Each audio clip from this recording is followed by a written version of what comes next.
Today, we are witnessing another amazing example of multi-stakeholder model. Talk to Safaricom, powered by KICTAnet.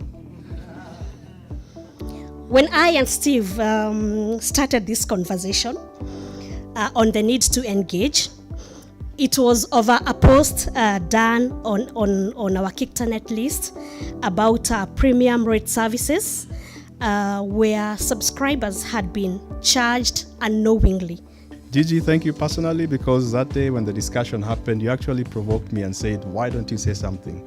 And I said I would say something, and we have been out of KICTAnet for almost 3 years. We just don't comment. It had become a very toxic environment. And Steve felt that KICTAnet was in the habit of bashing Safaricom and not even paying cognizance of the fact that some of the sins that Safaricom was being accused of were really misplaced. There are very specific issues that are being misinterpreted and the wrong conclusions made on very obvious things. And I just thought we're losing out on opportunity here. But having understood that Safaricom side of the story, I remember asking Steve, so who's gonna set that record straight? Because I won't. I'm director for corporate affairs and it's my job to engage.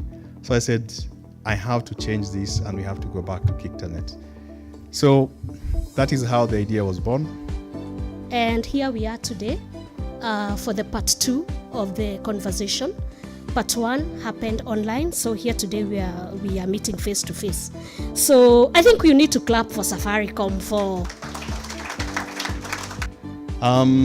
Safaricom is an interesting company, and sometimes in our eyes, you have to go beyond the numbers.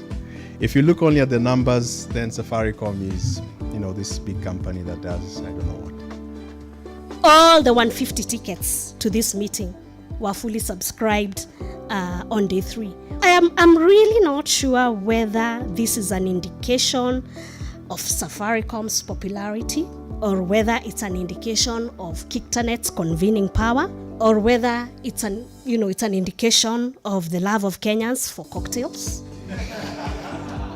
What I am so sure of is that this is a demonstration of the willingness of stakeholders in this sector to engage on issues which they care about. Every other year we have a first or a new way to look at things that is, a bit different. What has happened because of that is that we've become a bit big. I'm happy to see Facebook here, which makes me feel very small. So we became big, and then we became a big target. That's what I was told. If you're big, you're a big target. And it goes with the territory. But Steve, this is normal in this country. When you're big, when you must get bashing. As Gigi has said, I should expect bashing. But where there's bashing, there's also an opportunity to give the right information. Steve, there's nothing as beautiful as me and you disagreeing. Very much we disagree. But then sit and have a cup of coffee and laugh. So, yes, or beer actually. And that opportunity is what we seized when we got the Q&A session with Safaricom. And today is the second step of this, where we'll be happy to take on additional questions and give more clarifications to the extent that we can. So KICTAnet tasked me to lead that discussion, which I did. And we had 5 issues. We wanted to surface the consumer concerns, competition issues, the things about is Safaricom dominant or not, innovation, infrastructure, and universal access. And the last issue we discussed was on technology and elections. I think the question asked many times is, with all the success of M-Pesa, why don't you go to other countries? When are you going to Africa? And my answer to that is, even with the success of M-Pesa in Kenya, I still believe we're just scratching the surface. There's so much that can be done in Kenya. My question is, how do we ensure that Safaricom also makes itself accountable to we, the users, on amount of requests, the number of requests, which were accepted, which were denied, which ones had court orders, which one did not have court orders? So to answer your question, we don't make those disclosures because we don't have the power to make those disclosures. If we close a gap in policy, I'm sure we'll be able to comply. There is reason to believe that there is internet traffic tampering from Safaricom side and maybe surveillance. There is no big brother or anyone who is looking through Safaricom's network. It is a very secure network. So simple answer is there's nothing like that. But that's my answer to that particular question for your friend.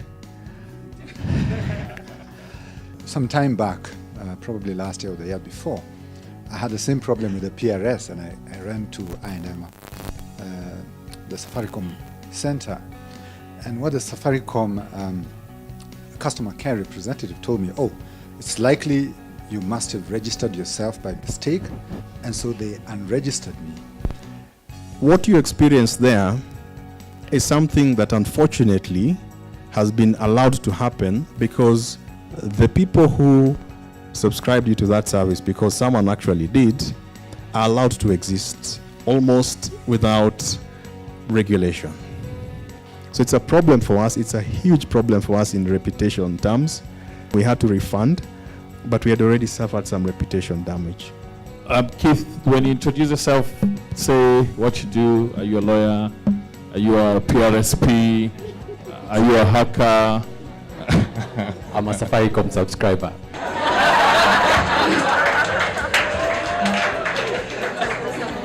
So my question goes to Brian in regards to M-Pesa. And my question is confidentiality of my M-Pesa transaction. So M-Pesa is no different from the other data we have about the consumer. The policy, and inside Safaricom, it's also in the constitution, so it's the same, and we'll handle data in the same way. My question goes to M-Pesa, the M-Pesa guy. He's called Brian. Sorry. Now, there's this transaction limit that a subscriber is allowed to transact in a day, 140,000. This original issue of the limits, in my mind, I always thought it was a regulatory issue. Still is. So how are you surmounting that now?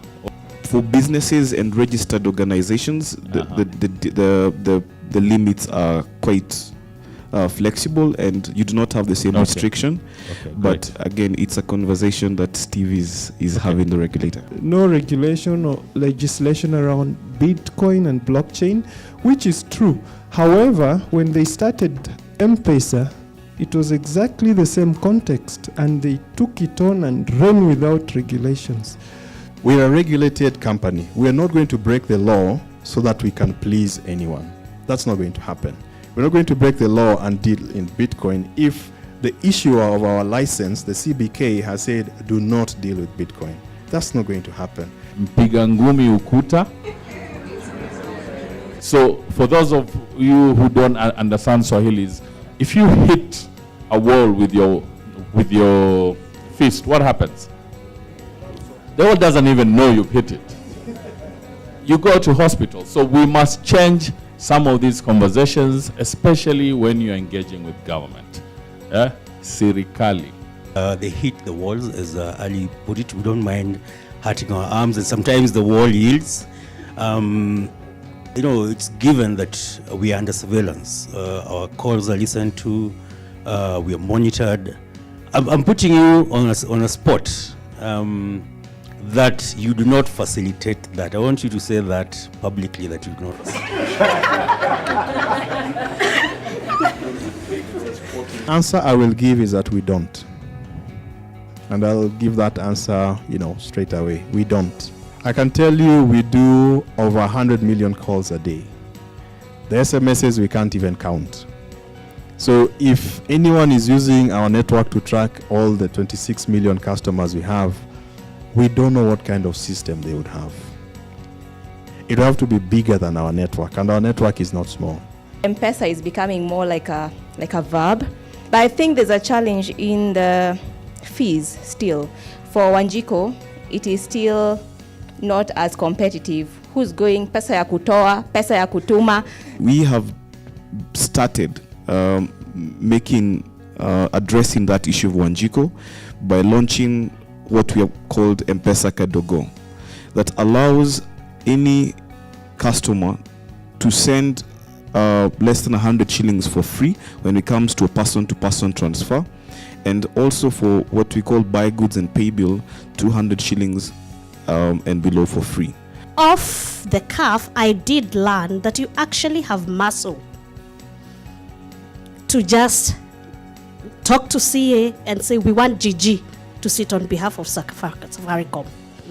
I mean, you have muscle. We know, like, for example, you have a direct line to the big house on the hill. So that red phone that is still there somewhere. Yes, they have, that their line to the big house is on speed dial. So Steve, why have you not taken that action to actually impress upon CA to have a representative on that board? Universal Service Fund, and the fact that, and the allegation, I should say, that we have a direct line to certain offices, with a lot of respect, we are a very regulated company, more regulated than people imagine. This issue was not a Safaricom issue. This issue was an industry issue, because Safaricom is not the only contributor to the Universal Services Fund. You know, we're told, please give us your money and stay there. You know, which is, to use colloquial terms, not cool. Yeah. We want to have a voice in the table, and it has not happened, and there is no way we can sort of turn around and just say, we are Safaricom, we want a seat at the table. It doesn't. I wish it worked like that. If it did, I would not have complained about it. We'd already have a seat on the table. They have this little cab thing, eh? So it means that they can actually compete with Uber. Am I likely to ride a little in London or New York? So maybe, Steve, do you mind me answering that question for you? Go for it. Little is not owned by Safaricom. Little is owned by Kraft Silicon. And they partner with Safaricom like any other partner. Do you want to correct me on that? No, you're absolutely right. Safaricom is going through partnerships. We don't do everything by ourselves. We allow other people to use our platform to get to the customers that they need. We have, as KICTAnet, never done this type of thing before, and urge any other corporate that really wants to have an open and frank discussion about the issues that affect their customers. I think as a platform, we'll be willing to facilitate. Thank you. I know we have a lot more questions, and looking forward to having those discussions of a drink. Safaricom will continue engaging with KICTAnet and the ICT community. We'll also continue to speak with a loud voice about shaping policy and increasing the space for ICTs in this country. We shall also try to keep on growing and growing with others. Thank you. But tonight we just want to make it ceremonial, to show that we have engaged, and to say that we really appreciate this and hope that, like you have committed, we will continue engaging.